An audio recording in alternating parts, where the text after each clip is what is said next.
Hello, welcome to the Voracious Reader. Today, I'm speaking specifically to an audience of women. So if you're a man watching this, today's topic is women's bodies. You might want to stick around and learn something. But the focus is Women's Bodies, Women's Wisdom, a fantastic book by Dr. Christiane Northrup. The copy I have here that you see is an older version. You might not recognize this if you go to the bookstore today because she's probably had updates since then. But it is a tattered, well-worn book in my world.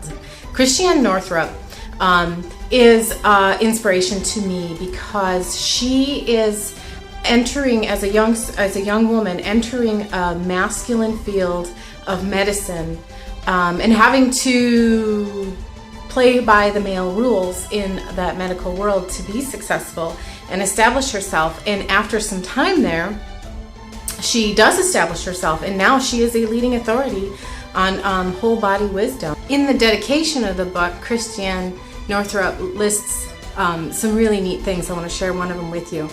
It is for all who acknowledge the daily presence in our lives of mystery, uncertainty, and hope. That is the approach that she sprinkles throughout the book, that encouraging us to embrace the unknown. That's what the mysterious is. It's the unknown. And scientists don't want to admit how much they don't know, but it's amazing just how much science doesn't know about the human body. Now, Christiane Northrup has put together a book where she goes through the entire system, the energetic system, the biological system, the reproductive system, and she shares valid, proven scientific medical facts, and she also shares stories from her experiences of working with women over the years about how a whole body approach to healing has been very effective and inspirational when you read it. For example, she herself shared that she was working in a situation, and this would have been earlier in her career while she was still trying to apply all of the old patriarchal rules to medicine. She broke out in a rash in her face, and well, let me just share with you in her own words how she described the scenario so I don't mess it up. Here's an example from my own life, and this is Christiane Northrup. Back in the 1980s, when I had 2 young children, I was working too many hours. I often felt that aspects of my work weren't respected by my colleagues. My face often broke out in large blemishes, which I had never, as an adolescent or at any other time in my life, had until then. I tried vitamins, changing my diet, a variety of skin creams. Nothing helped until I left my place of work. Within 6 months, the problem cleared and has never returned. Clearly, my face was a barometer of my well-being during those years, and through my skin condition, my body had been telling me that my work setting was not supporting me optimally.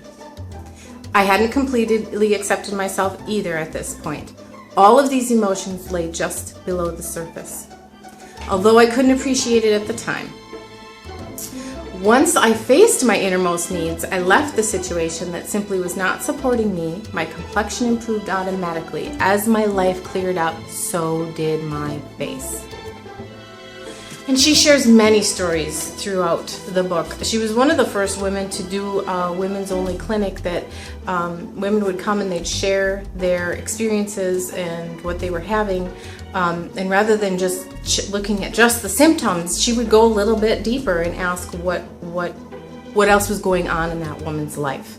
And more often than not, there were other stories about difficulties in a marriage, loss of a child, some tragic event that hadn't been processed, that while addressing those things at the same time as addressing the health issues with traditional medicine as well, that combined healing puts things in a stronger place of healing, and it's that whole body healing that women are then experiencing. So in this book, I'd recommend it as a reference guide. It's a really thick book. Like, I don't think you're going to sit down and read the whole book cover to cover. I have read it cover to cover, but not in one sitting, obviously. And I've got, marks and highlights and underlines.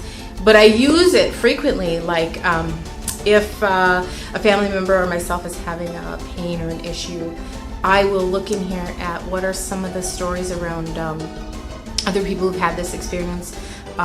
What are some of the symptoms and some of the aligned energetic things, some of the aligned physical things, and then I can get a pretty good idea of at least narrowing. Obviously, this is, a book. One book isn't a replacement for seeing other medical professionals and working in teams to be your own health.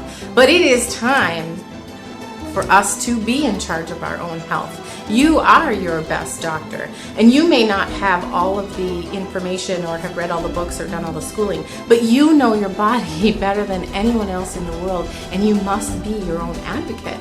So I'm not saying don't listen to your doctor's advice, but don't just blindly follow it without questioning it, challenging it, learning about it, understanding it, and listening to your own intuition about it and validating what you're really feeling. Because you are the expert on your own body, and more doctors are coming to that place of understanding and respecting that their patients are their own experts. You're seeing a whole shift in the medical industry. This is about the book, but it's about more than that. As every time I do a story and I do a reading, it's because these topics are of interest to me, not just to read about, but to apply to real life. And I want to share one example from my own life. I have a young child, and when he was a baby, the first time he had an ear infection, I called the nurse on call, and she said, yep, get him in. In fact, with his temperature as high as it is, you need to get him to the emergency room. So we went in, and they filled him up with antibiotics, and we went home. I got him into chiropractic care, and studies have shown that chiropractic care helps to reduce ear infections. So he never had another ear infection ever. He did, however, have another fever a couple of years later, and this is just 2 years later. I called the nurse on call, and I said, he has this fever, and last time he had a fever, they had us rushed to the emergency room, so I thought I'd better call. And she said, no, we're not doing that anymore. I think they used to do it to save themselves from being sued. Now, she didn't say that, but that's my theory. She said, no, here's what your mother would have taught you about how to handle a fever and what I'm going to teach you now. And then she went through all the things like the bath and, checking the temperature periodically to make sure it doesn't go over a certain point. But really, we drug our kids and we do all these things that maybe are the easy solution when we could go a little deeper or even dig back to what our mothers' used to do. So, if you want a nice balance between those worlds, you don't want to just ditch all of Western medicine as unenlightened, because it's not. There's a lot of really good things about it. But you want to still practice what your ancestors practiced a little bit and apply some of those common sense wisdoms down the road from a scientific point of view. This is the book for you. I know most of the time when I do these series, I say, I'm sharing with you what I learned from the book so that you don't have to read it if you're not a reader. This one you don't have to read. I do recommend you check it out from the library or buy yourself a copy as a reference book. You don't have to read it cover to cover. It's worth it. Thanks for tuning in to another Voracious Reader. Create a great day.